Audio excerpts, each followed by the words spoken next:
बरसाते हुए। बीजेपी का ये कहना, और प्रधानमंत्री ने भी अपने इंटरव्यू में कहा कि पहले बीजेपी से डराते थे कि राम मंदिर के लिए कहते हैं राम मंदिर बनेगा तो यहाँ ये हो जाएगा वो हो जाएगा, कुछ नहीं हुआ। अनुच्छेद 370 पर डराते थे कि अनुच्छेद 370 अगर हटा दिया तो कश्मीर में बवाल हो जाएगा, कुछ नहीं हुआ।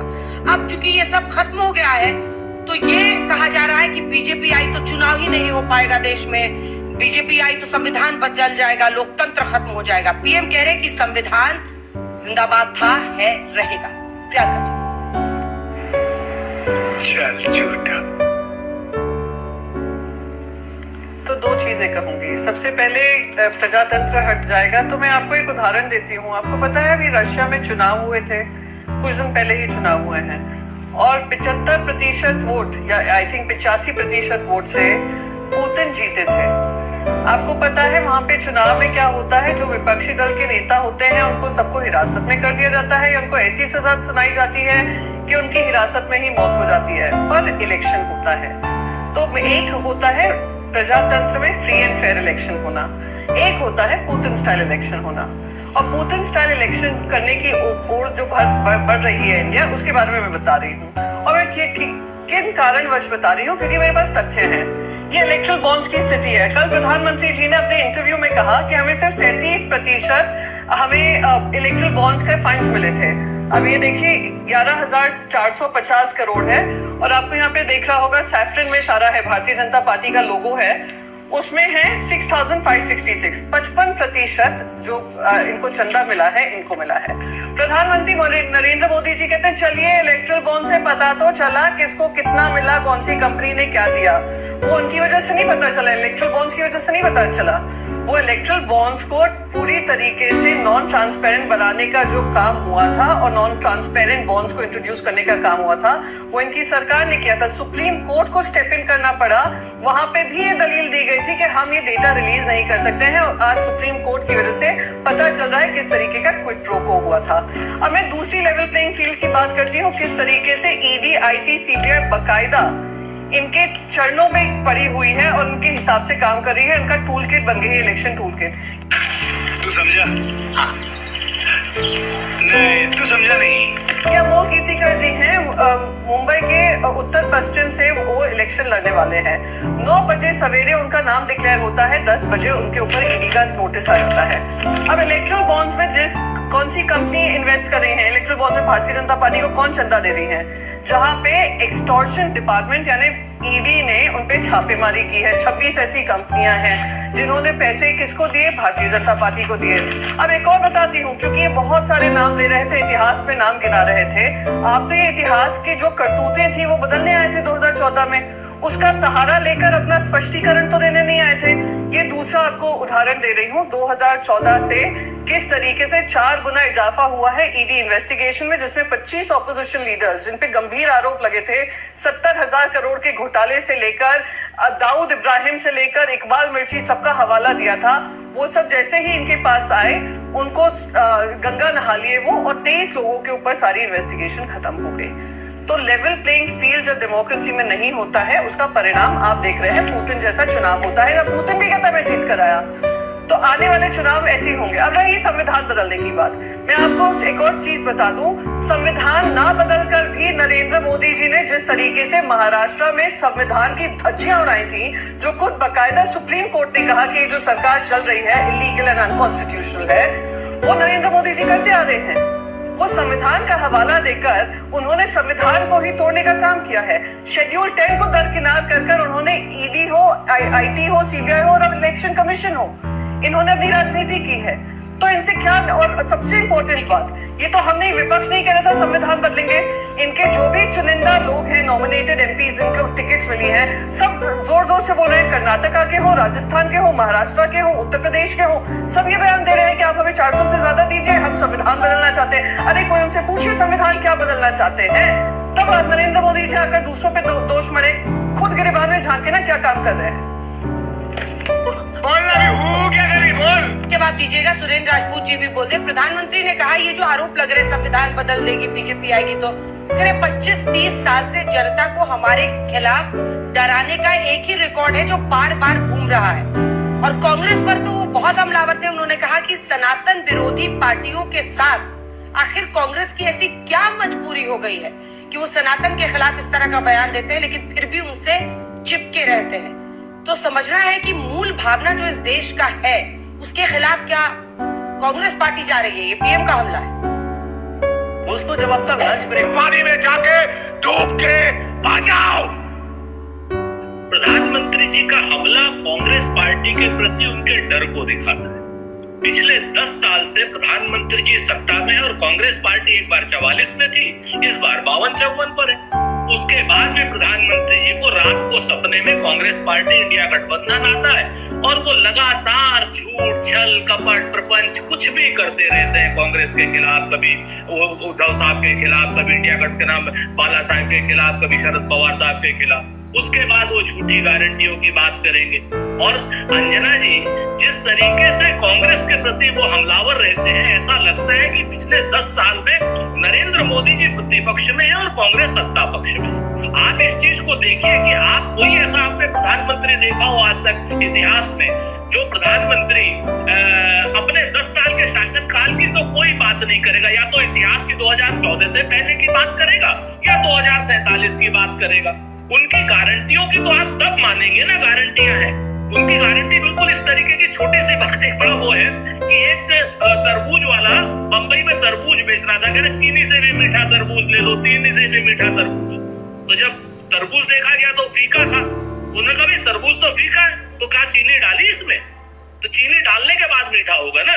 तो प्रधानमंत्री जी ऐसे बेस्ट सेलर टाइप में है, ये फीके तरबूज को भी चीनी डाल करके बेचने वाले लोग हैं। इतने तेजस्वी लोग हैं हमारे पास, इतने शानदार विचार रखते हैं। इनकी गारंटी पर हम भरोसा करें तो तब करें जब इन्होंने पुरानी गारंटियां पूरी करी। इन्होंने अगर 2 करोड़ रोजगार दिए तो आप मान लीजिए इनकी गारंटी है। इन्होंने इन्होंने कहा था नोटबंदी से आतंकवाद खत्म हो जाएगा, अगर इन्होंने ऐसा किया हो तो मान लीजिए। अगर इन्होंने चीन को लाल आंखें दिखाई हो, चाय पिलाने की जगह झूला झुलाने की जगह, वो भी 19-19 बार, तो आप मान लीजिए कि भाई 4000 किलोमीटर हमने उनका कब्जा कर लिया होता, या हमारा जो था 1962 में जो हमसे चला गया था वो इन्होंने वापस ले आए होते, तो आप मान लेते गारंटी। किसान की आय दुगनी हो गई होती तो हम मान लेते मोदी जी की गारंटी। किसान का कर्ज और खर्च चौगुना न हुआ होता तो हम मान लेते मोदी जी की गारंटी। छुट्टा पशु उत्तर प्रदेश में इतनी बड़ी समस्या के लिए मेरी गारंटी है, मेरे को वोट दीजिए 22 में कह के गए थे कि साथ छुट्टा पशुओं की हम समस्या खत्म करेंगे। मान लीजिए अगर इन्होंने किया, अगर इन्होंने भ्रष्टाचारियों को वो पहुंच करके अपनी पार्टी में ना शामिल किया होता, अजीत दादा से ले लो, हसन मुश्रीफ से ले लो, हेमंता बिस्वा शर्मा से ले लो, मतलब एक सीरीज है लंबी, छगन भुजबल से ले लो, सभी लोगों को पहले ईडी के से डराएंगे, सीबीआई से डराएंगे, उसके बाद उनके ऊपर छापा मारेंगे, 70,000 करोड़ का आप आरोपी बताएंगे, फिर उनको कहेंगे। सारे भ्रष्टाचारियों को भारतीय जनता पार्टी लेकर के कहती है हम दुनिया की सबसे ईमानदार पार्टी है। तो इस तरीके की भाषा का जब प्रधानमंत्री जी उपयोग करते हैं और सुधांशु जी जैसे लोग जब इसका समर्थन करते हैं तो सुधांशु जी की विद्वता पे भी प्रश्न चिन्ह लगते हैं। जैसे एंटायर पॉलिटिकल साइंस वाले हो जाते हैं लोग, उसी तरीके के सुधांशु जी की भी विद्वता पर प्रश्न चिन्ह लग जाते हैं कि भाई ऐसे लोगों को आप क्यों वो कर रहे हो, आप लोग कैसे ऐसे लोगों को, अगर हम करें तो बोले क्या? दो चीजें बड़ी, इलेक्शन कमीशन की किसी भी कार्रवाई को हम मानेंगे और उसके खिलाफ हम इलेक्शन कमीशन में भी पिटीशन डालेंगे बहुत स्पष्ट रूप से। और कौन लोग हमें समझा रहे हैं, हो सकता है स्लिप ऑफ टंग हुआ हो, और जो मैंने सुना था उसमें तो कुछ भी गलत नहीं कहा था। सुरजेवाला जी ने बिल्कुल स्पष्ट कहा था कि जाट की बहू है, तो बहू तो वो धर्मेंद्र जी की है ही है, पर हम इलेक्शन कमीशन पर कोई बात नहीं करते। हम तो ये लोग टिकट देते हैं। जिसने दिल्ली के चुनाव में कहा था सुधांशु जी के मुंह में दही जम गई थी, प्रज्ञा ठाकुर जो हेमंत करकरे को श्राप देकर के मार रही थी, उसमें केवल सुधांशु जी की जो है वो दही जम गई थी मुंह में। प्रधानमंत्री जी की बातों को तो हम इतनी बार दोहरा चुके हैं कि 52 करोड़ की गर्लफ्रेंड, कांग्रेस की विधवा, सूर्पणखा, ये सारी चीजें। लेकिन इलेक्शन कमीशन की कार्रवाई जिस तरीके से होती है आप लोग भी जानते हैं, हम लोग भी जानते हैं। कहते हैं कि लश्कर भी तुम्हारा है, सरदार तुम्हारा है, तुम झूठ को सच लिख दो, अखबार तुम्हारा है। और इस दौर के फरियादी जाए तो कहां जाए, सरकार तुम्हारी है, दरबार तुम्हारा है। महिला को आप पार्टी से निकाल दीजिए, फिर हमें सीख दिया कि ये सब क्या देखना पड़ रहा है। अच्छा है मैं अंधा हूँ। प्रियंका जी देखिए, यही दोनों मैं कहना सवालों पर चाहती मैं थी, आपके level पास आ रही playing हूँ। ये शिवसेना की भी एक वक्त आइडियोलॉजी थी, इनकी आइडियोलॉजी है सनातन के खिलाफ कोई बोलेगा, हिंदू धर्म का दशकों तक अपमान हुआ इस देश में, अल्पसंख्यक तुष्टीकरण की राजनीति हुई। ये बीजेपी और एक वक्त पर बाला साहब के अंडर शिवसेना की आइडियोलॉजी थी, और जो ऐसा करेगा उसके खिलाफ हम बोलेंगे।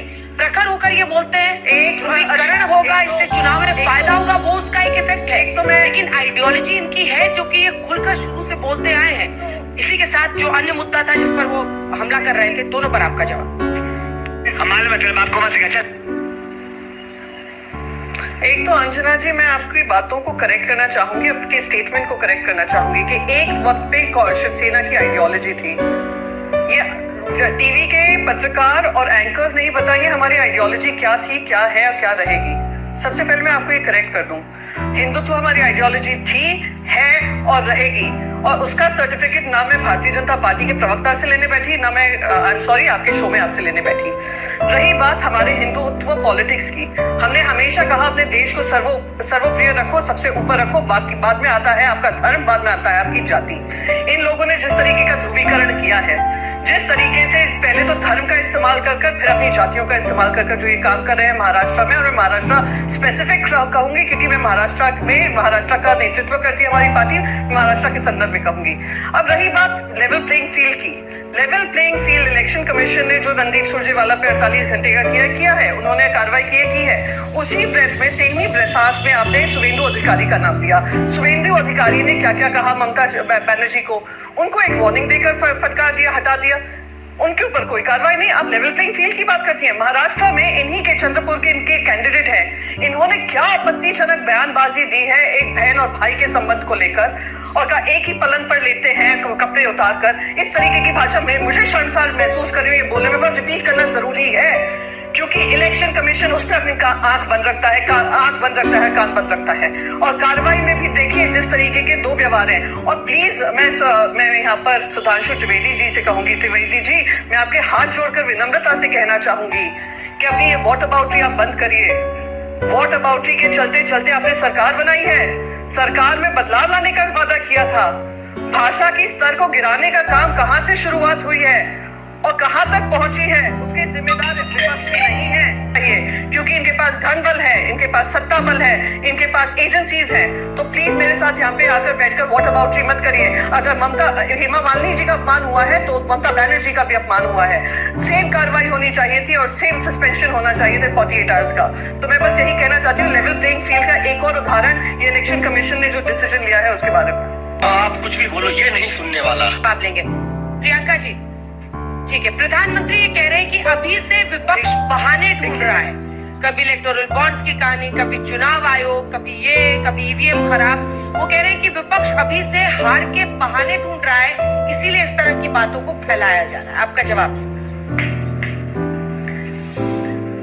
एक्चुअली हम बहाने नहीं ढूंढ रहे हैं, हम देश को एक सेंस ऑफ डायरेक्शन बता रहे हैं कि जैसे ही हमारी सरकार 2024 में बनेगी, और बनना तय है, हम लोग ईडी हो, आईटी हो, सीबीआई हो, जिस तरीके से उनका इस्तेमाल किया जा रहा है, जिस तरीके से उन इंस्टीट्यूशंस को आपने घुटने टिका दिए हैं अपने इलेक्शंस के लिए, अपनी राजनीति के लिए, हम उसमें सुधार लाएंगे। वो इलेक्शन कमीशन जहां के इलेक्शन कमिश्नर आकर एक पोएम सुनाते हैं, जो 7 फेज का चुनाव बता रहे थे, एक पोएम सुनाते हैं वीवीपैट को लेकर, जो एक जेन्युइन कंसर्न है, जिसकी हियरिंग सुप्रीम कोर्ट में चल रही है, और वो विपक्ष का मजाक बनाने का काम करते हैं। तो वो इलेक्शन कमिश्नर कम और भारतीय जनता पार्टी के प्रवक्ता जब लगते हैं, ये बदलाव लाने का हम डायरेक्शन दे रहे हैं। हम ये डायरेक्शन दे रहे हैं कि एक समानता होगी।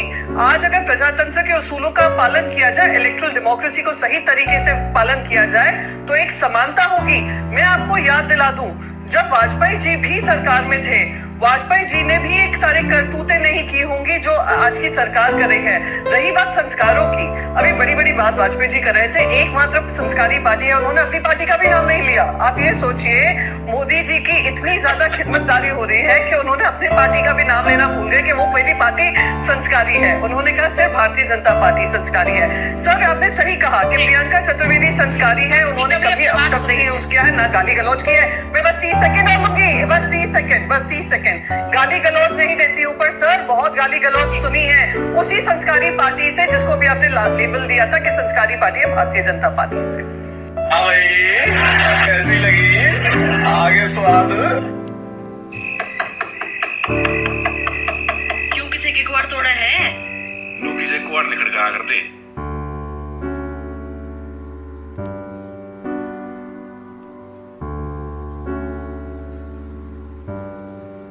इतिहास की किताब में स्कूल में क्या पढ़ा है आप जानते हैं? आपने भी पढ़ा होगा।